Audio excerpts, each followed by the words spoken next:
The call to prayer echoed across the domes of Constantinople. From the gilded balconies of Topkapi Palace, the city shimmered in gold and blue, 1,000 minarets rising like spears into the dawn. And behind those palace walls, where intrigue moved as silently as silk, a woman watched the Bosporus with eyes both soft and calculating. Her name was Emetullah Rabia Gülnuş Sultan, once a girl from Crete, taken in conquest, now the Valide Sultan, mother of emperors and the beating heart of the Ottoman court.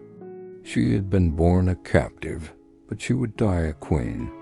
The story begins not in Istanbul, but in Crete, around the year 1642, during one of the longest and most brutal sieges in Mediterranean history, the Cretan War between the Ottomans and the Venetians. Crete had long been a Venetian stronghold, its harbors teeming with merchants and crusaders, its churches heavy with incense and Byzantine icons. But in 1645, Ottoman armies swept across the island. The war dragged on for more than 2 decades, consuming thousands of lives.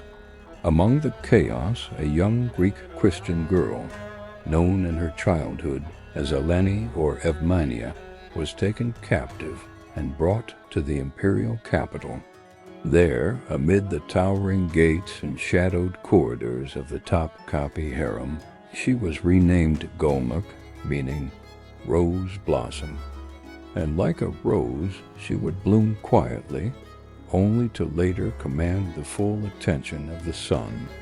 To outsiders, the Ottoman harem was a place of luxury and confinement.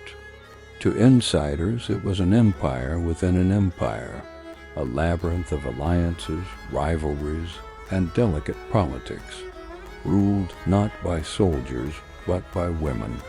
Here, the Sultan's mother, the Valide Sultan, reigned supreme. Below her were the concubines and favorites, each vying for attention and influence. Every whisper, every glance could shift the balance of power. Gülnuş entered this world as a Kari, a palace slave, but her wit, grace, and poise quickly drew notice. She was intelligent, fluent in languages, and learned the codes of the palace, humility mixed with subtle charm. Soon she caught the eye of Prince Mehmed, the future Mehmed IV, who was then ascending to manhood amid the intrigues of the harem. Theirs was no ordinary liaison. Mehmed was known for his piety and his passion for hunting. He was called Avsi Mehmed, Mehmed the Hunter. But with Gülnuş he found not only beauty but calm. She became his confidant, his beloved, and eventually his consort. When Mehmed ascended the throne in 1648, the girl from Crete became the Haseki Sultan, the Sultan's chief consort. At the heart of Ottoman power was an unspoken truth. The woman who bore the Sultan's sons ruled his future. Gülnuş gave birth to 2 princes, Mustafa, born 1664, and Ahmed, born 1673, both of whom would one day wear the imperial turban. Her position was now unassailable. As the mother of the dynasty's heirs, she became a political force, navigating the rivalries between viziers, janissaries, and clerics with a skill that would have made even the great Qasim Sultan proud. But her life with Mehmed IV was not one of idle luxury. His reign was marked by both triumph and turmoil, from the Ottoman victory at Kotin in 1673 to the disastrous siege of Vienna in 1683, which marked the turning of the empire's tide in Europe. After Vienna, the empire's fortunes collapsed.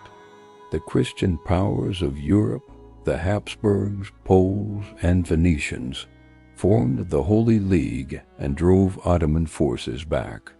In 1687, Mehmed IV was deposed by his own troops, sent into exile in Edirne. Through it all, Gülnuş remained at his side, her calm dignity a shield against humiliation. But destiny had greater designs for her sons would soon restore the empire as pride. When Sultan Mustafa II ascended the throne in 1695, the palace doors opened once more for the woman who had waited in silence for nearly a decade. Gülnuk, now valid sultan, wielded the highest female title in the empire, Mother of the Sultan. She moved back into the imperial harem not as a concubine, but as its sovereign. Her apartments were filled with scholars, poets, and advisors. She wrote letters to viziers and provincial governors, guided the careers of her allies, and maintained a delicate balance between the religious establishment and the reformist statesmen who sought to modernize the empire. Her influence was particularly felt during the renewed wars with the Habsburgs and Russia, especially under the famed Köprülü viziers who revitalized the Ottoman state. While Mustafa II's military ventures faltered, it was Gülnuk who counseled diplomacy over pride, encouraging her son to sign the Treaty of Karlowitz, 1699, the first major territorial concession in Ottoman history, yet a necessary peace after decades of war. The treaty marked the end of an era, but it also showcased her wisdom. Gülnuk understood that survival, not conquest, was now the empire's greatest victory. After Mustafa's troubled reign came his brother Ahmed III, who ascended the throne in 1703. Gülnuk, remarkably, had now lived to see two of her sons crowned sultan, a rare and extraordinary distinction in Ottoman history. With Ahmed's rise came a new flowering of art, architecture, and refinement.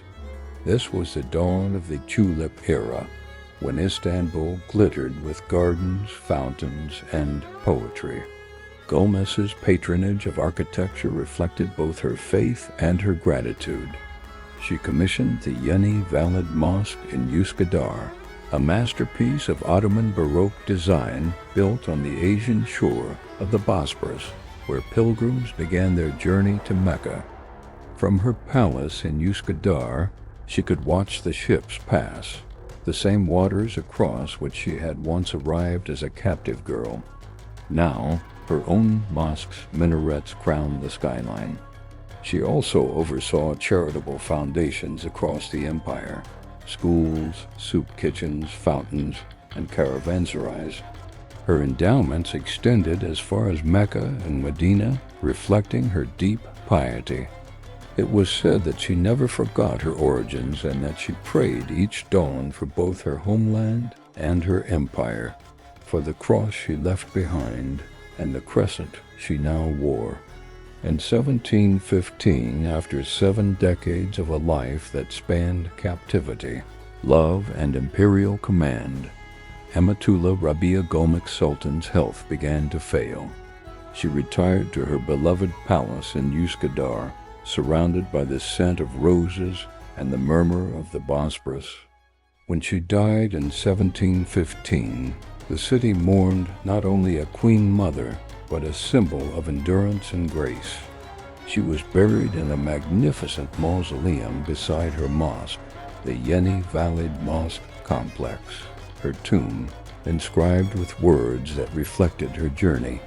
From the captivity of Crete to the throne of the world, she rose as a rose among thorns, and the empire bloomed in her shade. Gülnuş Sultan's life was the mirror of the Ottoman Empire itself, radiant in splendor, tempered by tragedy, and sustained by adaptation. She was among the last of the great Haseki-turned-valid figures who shaped imperial policy from within the harem's veiled corridors.